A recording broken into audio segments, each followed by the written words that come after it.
الحمد لله رب العالمين والعاقبة للمتقين والصلاة والسلام على رسوله والأنبياء والمرسلين أما بعد فأعوذ بالله من الشيطان الرجيم بسم الله الرحمن الرحيم يا أيها الذين آمنوا قوا أنفسكم وأهليكم نارا۔ سورہ تحریم میں اللہ سبحانہ وتعالیٰ فرماتے ہیں ایمان والوں کو مخاطب کر کے، جو مسلمان ہیں یعنی جو ایمان لے آئے ہیں ان کو مخاطب کر کے، اور مخاطب کرتے ہوئے اس بات کا احساس دلا رہے ہیں کہ تمہارے پاس ایمان ہے۔ تو اب جب تمہارے پاس ایمان ہے تو پھر تمہارے اوپر کیا چیز، تمہارے اوپر حکم ہو گیا کہ قوا انفسکم، اپنے آپ کو بھی بچاؤ آگ سے اور اپنے عیال کو بھی یعنی اپنے خاندان کو بھی آگ سے بچاؤ۔ تو یہ حکم کے درجے میں آ گیا کہ اپنے آپ کو آگ سے بچانا، اور آگ کا مطلب کیا ہے کہ دوزخ سے بچاؤ۔ اسی طرح نبی کریم صلی اللہ علیہ وسلم نے فرمایا کلکم راع و کلکم مسئول عن رعیتہ، کہ تم میں سے ہر ایک راعی ہے اور اس سے اس کی رعیت کے بارے میں سوال ہوگا۔ تو راعی سے مطلب یہ ہے کہ ہر کسی کو اللہ تعالیٰ نے کوئی ذمہ داری دی ہے، اس کے چھوٹوں کے حوالے سے، اس کے ماتحتوں کے حوالے سے، اور ہر کسی سے اس کے ماتحتوں کے بارے میں سوال ہوگا۔ نبی کریم صلی اللہ علیہ وسلم جب دنیا سے جا رہے تھے تو ان کے آخری الفاظ یہ تھے الصلاۃ الصلاۃ وما ملکت ایمانکم، یعنی اگر آخری الفاظ سے تو اس کا مطلب ہے کہ یہ اہم ترین نصیحت ہوگی جو نبی کریم صلی اللہ علیہ وسلم نے کی ہوگی، اور تو اس میں سب سے اہم بات کیا ہے کہ نماز اور وما ملکت ایمانکم کا مفہوم یہ ہے کہ وہ تمام لوگ جو تمہاری نگرانی میں ہیں، بس اتنا فرما دیا، وہ تمام لوگ جو تمہاری نگرانی، یعنی ان کے بارے میں بہت اللہ سے ڈرو اور ان کے بارے میں جو تمہاری ذمہ داریاں ہیں ان کو پورا کرو۔ ایک اور حدیث میں نبی کریم صلی اللہ علیہ وسلم نے فرمایا الخلق عیال اللہ فاحب الخلق الی اللہ من احسن الی عیالی، کہ تمام جو مخلوق ہے وہ اللہ تعالیٰ کی کفالت میں ہے، اللہ تعالیٰ کے کنبے کی طرح ہے۔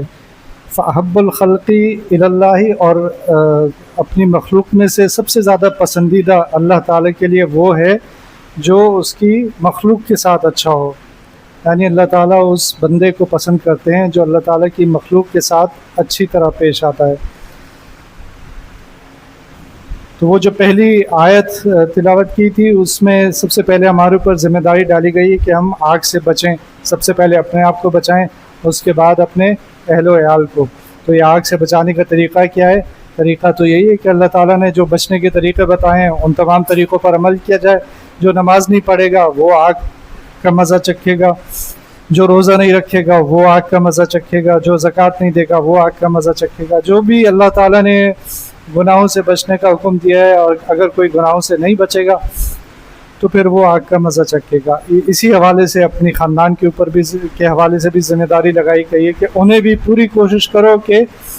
آگ میں نہ جائیں، وہ اپنی طور پر پوری کوشش کرنے کی ضرورت ہے۔ اب وہ تمہاری کوشش کے باوجود اگر خود چلے جائیں تو پھر تم اس سے بری الذمہ ہو۔ کلکم راع و کلکم مسئول عن رعیتہ، اس کا مطلب یہ ہے کہ ہر کسی سے اس کے ماتحتوں کے بارے میں سوال ہوگا۔ یہ ماتحت کون ہو سکتے ہیں؟ اگر کوئی گھر کا سربراہ ہے تو اس کی بیوی اس کے ماتحت ہے، اس کے بچے اس کے ماتحت ہیں۔ اگر کوئی بڑا بھائی ہے تو اس کے چھوٹے بھائی بہن اس کے ماتحت ہیں۔ اگر کوئی کسی آفس میں کام کرتا ہے اور مینیجر کی پوزیشن پر ہے تو اس کے ماتحت جتنے لوگ ہیں وہ ان کے بارے میں اس سے سوال ہوگا۔ اگر کوئی سیاست میں ہے اور حکومت کی کوئی پوزیشن ہے اس کے پاس تو اس سے تو بہت ہی بڑے سوالات ہوں گے، اس کے تو ماتحت لوگ بھی ہوں گے، اور اس کی ذمہ داری، اس کے اوپر ذمہ داری رعایا کی بھی ہوگی کہ وہ رعایا کے ساتھ کیسا سلوک کر رہا ہے۔ اور ایک وقت آتا ہے جب انسان کے ماں باپ بوڑھے ہو جاتے ہیں تو پھر ان کے بارے میں بھی اللہ تعالیٰ سوال کریں گے انسان سے کہ اب ان کا خیال کرنا، ان کی دیکھ بھال کرنا، ان بیمار ہو جائیں تو ان کی خدمت کرنا، یہ سب بھی ذمہ داری تھی۔ تو یہ اس انسان نے یہ ذمہ داری پوری کی یا نہیں کی، اپنے بچوں کی جو تربیت کرنی تھی وہ کی یا نہیں کی، ان کے جو حقوق تھے وہ دیے یا نہیں دیے، عورت یعنی بیوی کے جو حقوق تھے وہ پورے کیے یا نہیں۔ ہم نے ایک جگہ ایک سروے کیا اور اس میں 50 سوال تھے، جو وہ 50 بنیادی سوال ہیں، ہر مسلمان کو معلوم ہونے چاہیے ان کے جواب، اور یہ وہ لوگ تھے جو دیندار تھے، ان سے وہ 50 سوال کا سروے کیا گیا تھا۔ اس میں سے زیادہ جو سوالات کے جوابات معلوم تھے وہ جہاں تک مجھے یاد پڑتا ہے 17 سے زیادہ جوابات نہیں معلوم تھے۔ تو مسلمان کا آج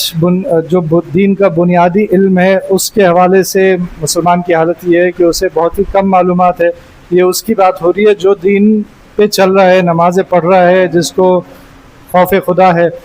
اس کو بھی اگر یہ نہیں معلوم کہ بیوی کے حوالے سے میرے کیا حقوق ہیں، اکثریت کو نہیں معلوم تھا، تو اگر اس کو بھی نہیں معلوم تو پھر ہمارا معاشرہ جس طرف جا رہا ہے یہ ہم سب دیکھ رہے ہیں۔ بچوں سے محبت کرنا اور پورے خاندان کی اکائی جو ہے وہ اکائی اسی صورت میں باقی رہ سکتی ہے جب خاندان میں ایک چیز ہو، اور وہ ہے محبت۔ جب تک خاندان میں آپس میں محبتیں نہیں ہوں گی تو خاندان ان محبتوں کے بغیر ٹوٹ پھوٹ کا شکار ہو جاتا ہے، اور اس محبت کو خاندان میں قائم رکھنے کی سب سے بڑی ذمہ داری مرد کی ہے، کیونکہ وہ سربراہ ہے۔ لیکن یہ محبت ہے کیا چیز؟ کیا یہ محبت اس چیز کو کہتے ہیں کہ جو خواہش سامنے آ گئی، اولاد کی کوئی خواہش آ گئی، وہ فوراً پوری کر دی، کیا اس کو محبت کہتے ہیں؟ کیا اللہ تعالیٰ نے ہم سے ایسی محبت کی ہے؟ اللہ تعالیٰ تو سب سے زیادہ محبت کرتے ہیں نا ہم سے، کہ اللہ تعالیٰ نے ہم سے ایسی محبت کی ہے؟ نہیں، وہ تو ہماری خواہشات پہ پابندی لگا دیتے ہیں، کبھی کبھی جائز خواہشات پہ پابندی لگا دیتے ہیں کہ نہیں، یہ مہینہ ایسا ہے کہ اس میں کھانا نہیں کھا سکتے، اور اب سو رہے ہو چاہے جتنی بھی نینداری ہے، ماں کیا کرتی ہے کہ بچہ تو اسکول جائے گا تو سونے دو، بچہ بیچارہ محنت کر رہا ہے، اسکول میں جاتا ہے۔ اللہ سبحانہ و تعالیٰ نے ہم رات کو کتنے بھی تھک گئے تھے، پورے دن کتنا کام کیا تھا، صبح اٹھ کے فجر پڑھنی فرض کر دی جماعت کے ساتھ۔ تو اللہ تعالیٰ تو ہم سے ایسی محبت کرتے ہیں کہ ہماری بھلائی، کیونکہ وہ ہماری بھلائی چاہتے ہیں، اس لیے ہمیں ایسے حکم دیتے ہیں جن سے ہم آگ سے بچ جائیں اور جنت کے حقدار بن جائیں۔ لیکن ہم جس چیز کو محبت سمجھتے ہیں وہ اصل میں محبت نہیں ہے، بلکہ اپنے ہی گھر والوں کو نقصان پہنچانا ہو گیا، کہ نہ مجھے یہ فکر ہے کہ میری بیوی کو دین کا علم حاصل ہے یا نہیں، وہ دین پہ عمل کر رہی ہے یا نہیں، اس کے لیے میں کیا کوشش کر رہا ہوں، میں اپنے بچوں کے آخرت کے حوالے سے کتنا پریشان ہوں۔ ہاں، اس کے اگر او لیول میں اس کے گریڈ اچھے نہیں آئے تو وہ تو پریشانی ہوتی ہے، اگر اس کی بیماری کی وجہ سے اسکول کی چھٹی ہو جائے تو اس کی پریشانی ہوتی ہے،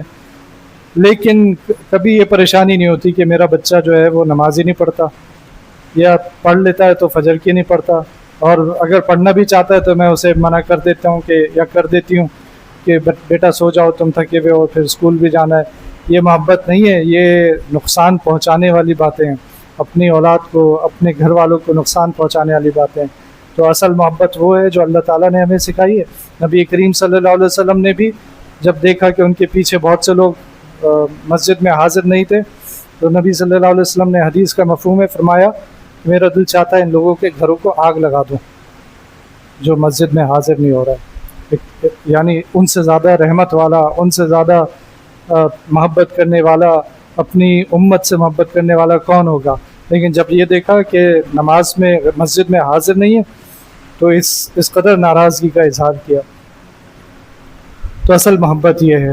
لیکن یہ محبت کیسے دی جائے گی؟ طریقے سے دی جائے گی جیسے اللہ سبحانہ و تعالیٰ نے حضرت موسیٰ علیہ السلام کو بھی جب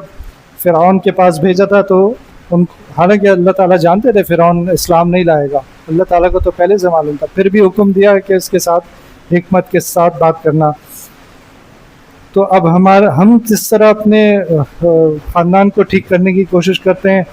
وہ ایسا طریقہ ہوتا ہے جس سے حالات بہتر ہونے کے بجائے اور خراب ہو جاتے ہیں۔ تو اس میں نہ ہماری محبت ظاہر ہوتی ہے، نہ ہماری خیر خواہی ظاہر ہوتی ہے، نہ ہماری نیک نیتی ظاہر ہوتی ہے، بلکہ ہمارا غصہ ظاہر ہوتا ہے، اس انداز میں ظاہر ہوتا ہے کہ اس کا فائدہ ہونے کے بجائے اس کا نقصان ہو جاتا ہے۔ بچوں کو اپنے باپ سے محبت ہونے کے بجائے اس سے بچہ دور ہونا شروع ہو جاتا ہے۔ اسی طرح ماں بھی اگر اس طرح اپنی اولاد کے ساتھ پیش آئے گی کہ اس کو جھڑکے گی، اس کو دوسروں کے سامنے برا بھلا کہے گی، اس کی بے عزتی کرے گی یا ماں باپ دونوں میں سے کوئی بھی ایسا کرے گا تو بچہ اپنے والدین سے دور ہونا شروع ہو جائے گا، اور پھر وہ جو باتیں وہ چاہتے ہیں کہ میرا بچہ کرے، میرا بچہ دین پر آ جائے، میرا بچہ نیک بن جائے، تو یہ ہو نہیں سکے گا، کیونکہ وہ پھر بات کو دل سے نہیں مانے گا۔ اب یہ جو ذمہ داری ہے مرد کے اوپر اللہ تعالیٰ نے ذمہ داری اور پورے خاندان کی لگائی ہے، اور قرآن شریف میں یہ بھی فرما دیا کہ مرد جو ہیں وہ قوام ہیں، اور رجال قوامون علی النساء، ان کو عورتوں کے اوپر قوام بنا دیا، یعنی حکم جو ہے وہ مرد کا چلے گا اپنے گھر میں۔ تو اب اس آیت کو لے کر بہت سے مرد حضرات اپنے آپ کو کچھ سمجھنے لگتے ہیں کہ میں تو قوام ہوں بھائی، میرا حکم چلے گا، اور بہت سی عورتیں جو ہیں وہ یہ سمجھنے لگتی ہیں کہ ہمیں ہمارا درجہ کم کر دیا اللہ تعالیٰ نے، ہمیں وہ رتبہ نہیں دیا جو مرد کو دے دیا۔ تو یہ دونوں کی ہی غلط سوچ ہے، اس لیے کہ جس کا جتنا بڑا رتبہ ہوگا اس سے اتنا ہی سوال کیا جائے گا، اس کی جواب دہی اتنی ہی ہوگی اور اس کے لیے اتنی ہی مشکل ہو جائے گی۔ اسی لیے میں نے ذکر کیا کہ جتنی عہدے ملتے جائیں گے، اگر کوئی سیاست میں آ جائے گا تو پھر اس کے لیے ذمہ داری اور بڑھتی جائے گی، اور روز حشر اس کو بہت سارے جواب دینے ہوں گے۔ جس کی جتنی کم ذمہ داری ہوگی اس کے سوالات اتنے ہی کم ہوں گے۔ تو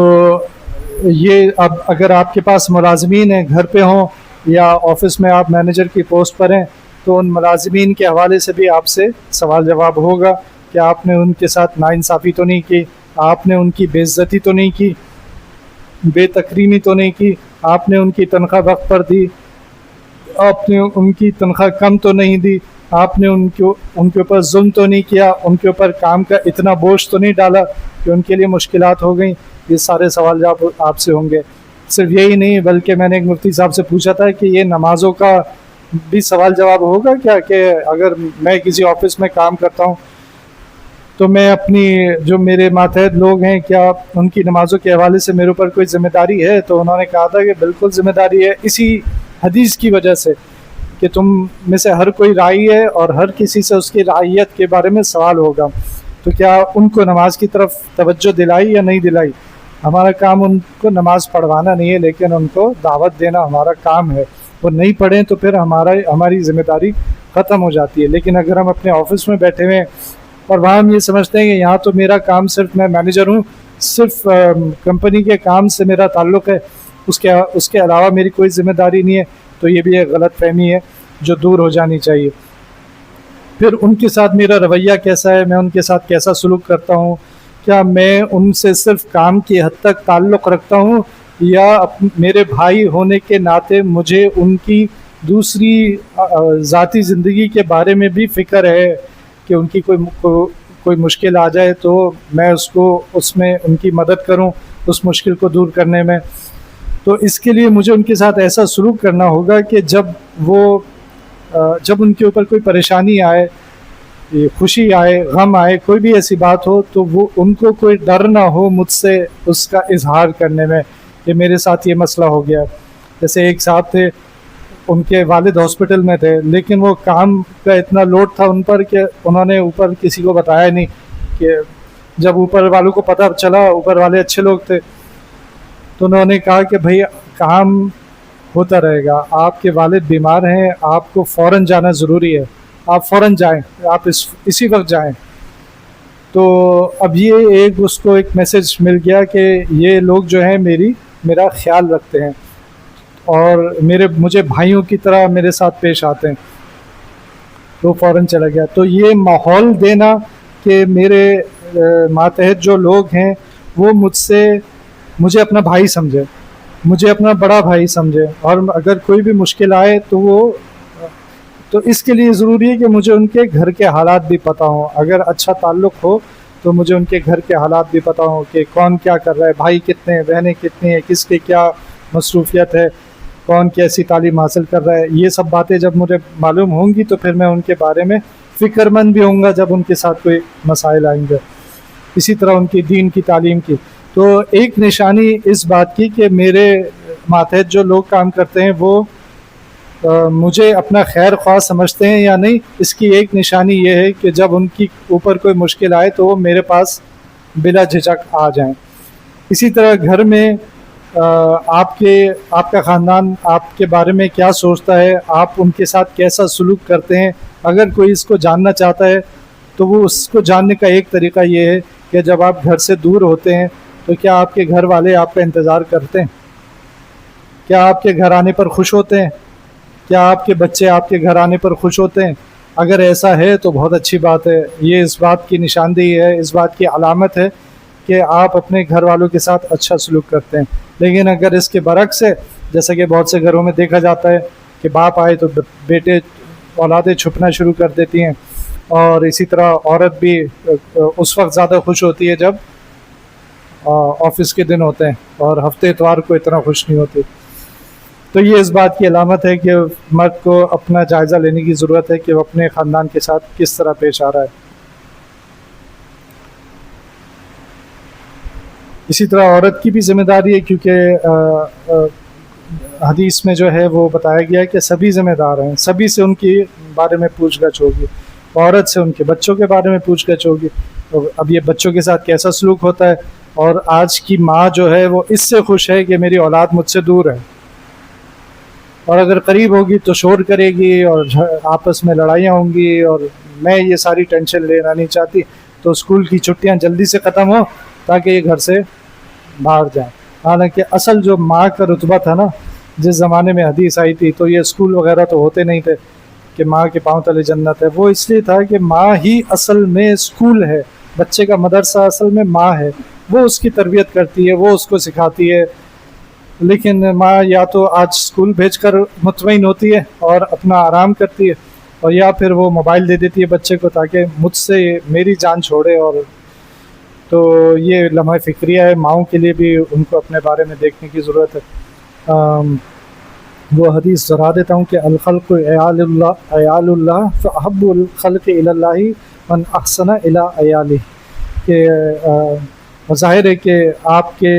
گھر والوں کے ساتھ اگر کوئی اچھی طرح پیش آئے گا تو آپ خوش ہوں گے، اور اللہ تعالیٰ کی مخلوق کے ساتھ کوئی اچھی طرح پیش آئے گا تو اللہ تعالیٰ خوش ہوں گے۔ اور اللہ تعالیٰ نے اپنے نبی صلی اللہ علیہ وسلم کے ذریعے ہمیں بتا بھی دیا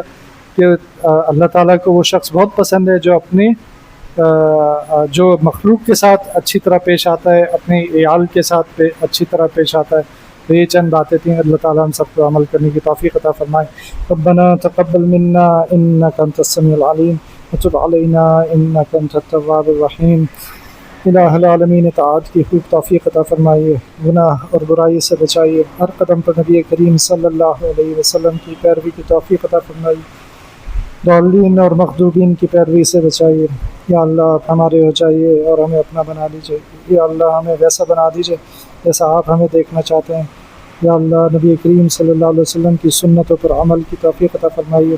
یا اللہ فلسطین کو آزاد کر دیجیے، یا اللہ فلسطین کو آزاد کر دیجیے، یا اللہ اسرائیل کو تباہ و برباد کر دیجیے۔ اللہم انا نجعلک فی نحورہم ونعوذ بک من شرورہم، اللہم انا نجعلک فی نحورہم ونعوذ بک من شرورہم، انت مولانا فانصرنا علی القوم الکافرین۔